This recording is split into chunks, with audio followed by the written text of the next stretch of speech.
ನಮಸ್ಕಾರ ಸ್ನೇಹಿತರೆ, ನಮ್ಮ ಚಾನಲ್ಗೆ ನಿಮಗೆ ಸ್ವಾಗತ. ನೀವು ಯಾವುದೇ ಸ್ಪರ್ಧಾತ್ಮಕ ಪರೀಕ್ಷೆಗೆ ತಯಾರಿ ನಡೆಸುತ್ತಿರಲಿ ಅಥವಾ ಶಾಲಾ ವ್ಯಾಕರಣ ಕಲಿಯುತ್ತಿರಲಿ, ಈ ಚಾನಲ್ ನಿಮಗೆ ಸಹಾಯ ಮಾಡುತ್ತದೆ.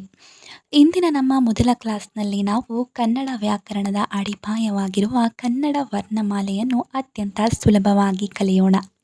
ಅದಕ್ಕಿಂತ ಮೊದಲು ಕನ್ನಡದ ಬಗ್ಗೆ ಒಂದೆರಡು ಮಾತುಗಳನ್ನು ಹೇಳಬೇಕು ಅಂತ ಅಂದ್ಕೊಂಡಿದ್ದೀನಿ.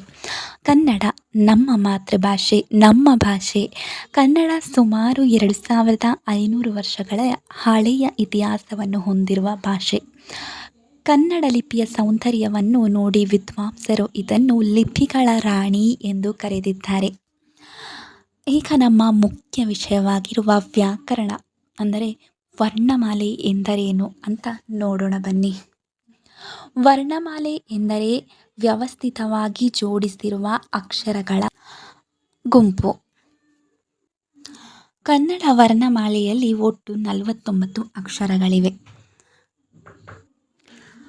ಈ ಅಕ್ಷರಗಳನ್ನು ಸೇರಿಸಿಕೊಂಡು ನಾವು ಮಾತನಾಡುತ್ತೇವೆ. ಹಾಗಾದರೆ ಕನ್ನಡ ವರ್ಣಮಾಲೆಯಲ್ಲಿ ಒಟ್ಟು 49 ಅಕ್ಷರಗಳು, ಸ್ವರಗಳು 13, ಅದರಲ್ಲಿ ವ್ಯಂಜನಗಳು 34, ಹಾಗೆ ಯೋಗವಾಹಗಳು 2. ಒಟ್ಟಾರೆಯಾಗಿ 49 ಅಕ್ಷರಗಳು ಇದ್ದಾವೆ. ಈ 49 ಅಕ್ಷರಗಳಲ್ಲಿ ನಾವು 3 ಗುಂಪುಗಳನ್ನಾಗಿ ನೋಡಬಹುದು. ಅದರಲ್ಲಿ ಸ್ವರಗಳು, ವ್ಯಂಜನಗಳು ಹಾಗೂ ಯೋಗವಾಹಗಳು. ಸ್ವರಗಳ ಬಗ್ಗೆ ತಿಳಿದುಕೊಳ್ಳೋಣ. ಸ್ವರಗಳು ಅಂದರೆ ಏನು ಅಂತ ಮೊದಲು ನಾವು ತಿಳ್ಕೋಬೇಕು ತಾನೆ. ಹಾಗಾದರೆ ಸ್ವರಗಳು ಅಂದರೆ ಏನು? ಸ್ವತಂತ್ರವಾಗಿ ಅಂದರೆ ಯಾವುದೇ ಒಂದು ಸಹಾಯವಿಲ್ಲದೆ ಸ್ವತಂತ್ರವಾಗಿ ಉಚ್ಚರಿಸುವಂತಹ ಅಕ್ಷರಗಳನ್ನು ಸ್ವರಗಳು ಅಂತ ಕರೆಯುತ್ತೇವೆ. ಅವುಗಳು ಯಾವುದು ಅಂತ ಹೇಳಿದ್ರೆ ಅ, ಆ, ಇ, ಈ, ಉ, ಋ, ಎ, ಐ, ಓ, ಔ. 13 ಅಕ್ಷರಗಳಿವೆ. ಇವುಗಳು ಸ್ವರಗಳು. ಹಾಗೆ ಸ್ವರಗಳಲ್ಲಿ 2 ವಿಧಗಳು. ಅವುಗಳು ಯಾವುದು ಅಂದರೆ ಒಂದು ಹ್ರಸ್ವ ಸ್ವರ ಹಾಗೆ ದೀರ್ಘ ಸ್ವರ. ಹ್ರಸ್ವ ಸ್ವರ ಅಂದರೆ ಏನು? ಕೇವಲ ಒಂದು ಮಾತ್ರ ಕಾಲದಲ್ಲಿ ಉಚ್ಚರಿಸುವಂಥ ಅಕ್ಷರ, ಅಂದರೆ ಕಡಿಮೆ ಸಮಯದಲ್ಲಿ ಅತ್ಯಂತ ಸುಲಭವಾಗಿ ಉಚ್ಚರಿಸಬಹುದಾದಂತಹ ಅಕ್ಷರವನ್ನು ಹ್ರಸ್ವ ಸ್ವರ ಅಂತ ಕರಿತೀವಿ. ಹಾಗಾದರೆ ಅವುಗಳು ಯಾವುದು ಅಂತ ಹೇಳಿದ್ರೆ ಆ, ಇ, ಉ, ಋ, ಎ, ಓ. ನೋಡಿ, ಇಲ್ಲಿ ಗಮನಿಸಬಹುದಾದ ವಿಷಯ ಏನು ಅಂತೇಳಿದ್ರೆ ಕಡಿಮೆ ಸಮಯದಲ್ಲಿ ಒಂದೇ ಸಲ ನಾವು ಉಚ್ಚಾರಣೆ ಮಾಡ್ಬೋದು. ಹಾಗಾಗಿ ಇದನ್ನು ಹ್ರಸ್ವ ಸ್ವರ ಅಂತ ಹೇಳಿ ಕರಿತೀವಿ. ಹಾಗಾದರೆ ದೀರ್ಘ ಸ್ವರ ಅಂದರೆ ಏನು? 2 ಮಾತ್ರ ಕಾಲದಲ್ಲಿ ಉಚ್ಚರಿಸುವಂತಹ ಅಕ್ಷರಗಳನ್ನು ದೀರ್ಘ ಸ್ವರ ಅಂತ ಹೇಳಿ ಕರಿತೀವಿ ನಾವು. ಅಕ್ಷರಗಳನ್ನು ದೀರ್ಘವಾಗಿ ಅಂದರೆ ಸ್ವಲ್ಪ ಎಳೆದು ಉಚ್ಚರಿಸುವಂತಹ ಅಕ್ಷರಗಳು ಅಂದರೆ ಆ, ಈ, ಉ, ಎ, ಓ, ಔ.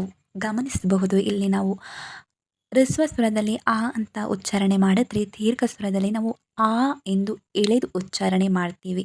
ಹಾಗಾಗಿ ಇದನ್ನು ಹ್ರಸ್ವ ಸ್ವರ ಮತ್ತು ದೀರ್ಘ ಸ್ವರ ಅಂತ ಹೇಳಿ ಕರಿತೀವಿ. ಗಮನಿಸಿ, ಹ್ರಸ್ವ ಸ್ವರಕ್ಕೆ ಉದಾಹರಣೆ ಅಮ್ಮ, ಇಲಿ, ಉರಗ, ಋಷಿ, ಎಲೆ, ಒಲೆ.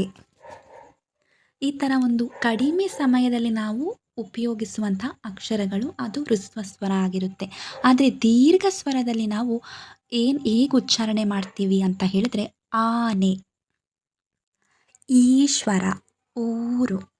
ನೋಡಿ, ಗಮನಿಸಿ, ಇಲ್ಲಿ ಹ್ರಸ್ವ ಸ್ವರದಲ್ಲಿ ನಾವು ಕಡಿಮೆ ಸಮಯದಲ್ಲಿ ಅಕ್ಷರವನ್ನು ಉಚ್ಚಾರಣೆ ಮಾಡಿದ್ರೆ ದೀರ್ಘ ಸ್ವರದಲ್ಲಿ ನಾವು ತುಂಬ ಎಳೆದು ದೀರ್ಘವಾಗಿ ಅಂದರೆ ಆ ಅಂತ ಉಚ್ಚಾರಣೆ ಮಾಡಿ ನಾವು ಬಳಸ್ತೀವಿ. ಹಾಗಾಗಿ ಇದನ್ನು ದೀರ್ಘ ಸ್ವರ ಅಂತ ಹೇಳಿ ಕರಿತೀವಿ. ಹ್ರಸ್ವ ಸ್ವರದಲ್ಲಿ 7 ಅಕ್ಷರಗಳನ್ನು ನಾವು ಗಮನಿಸಬಹುದು. ಹಾಗೆ ದೀರ್ಘ ಸ್ವರದಲ್ಲಿ ನಾವು 6 ಅಕ್ಷರಗಳನ್ನು ನೋಡಬಹುದು. ಇದು ಹ್ರಸ್ವ ಸ್ವರ ಮತ್ತು ದೀರ್ಘ ಸ್ವರಗಳಿಗೆ ಇರುವಂತಹ ವ್ಯತ್ಯಾಸ. ಒಟ್ಟಾರೆಯಾಗಿ ಹೇಳುವುದಾದರೆ ಕನ್ನಡ ವರ್ಣಮಾಲೆಯಲ್ಲಿ ಒಟ್ಟು 49 ಅಕ್ಷರಗಳು, ಅದರಲ್ಲಿ 13 ಸ್ವರಗಳು, ವ್ಯಂಜನಗಳು 34, ಹಾಗೆ ಯೋಗವಾಹಗಳು 2. ಒಟ್ಟಾರೆಯಾಗಿ 49 ಅಕ್ಷರಗಳು. ಈ ವಿಡಿಯೋದಲ್ಲಿ ಏನಾದರೂ ಡೌಟ್ಸ್ ಇದ್ದರೆ ದಯವಿಟ್ಟು ಕಮೆಂಟಲ್ಲಿ ತಿಳಿಸಬಹುದು. ಈ ವಿಡಿಯೋ ಇಷ್ಟ ಆಗಿದ್ದರೆ ದಯವಿಟ್ಟು ಲೈಕ್ ಮಾಡಿ, ಸಬ್ಸ್ಕ್ರೈಬ್ ಮಾಡಿ ಹಾಗೂ ಶೇರ್ ಮಾಡಿ. ಮುಂದಿನ ತರಗತಿಯಲ್ಲಿ ನಾವು ಹಲವಾರು ವಿಷಯಗಳನ್ನು ಕಲಿಯಬಹುದು. ಇವತ್ತಿನ ತರಗತಿಯಲ್ಲಿ ನಾವು ಸ್ವರಗಳ ಬಗ್ಗೆ ತಿಳ್ಕೊಂಡಿದ್ದೀವಿ. ಹಾಗೆ ನಾಳಿನ ತರಗತಿಯಲ್ಲಿ ನಾವು ವ್ಯಂಜನಗಳ ಬಗ್ಗೆ ತಿಳ್ಕೊತಾ ಇದ್ದೀವಿ.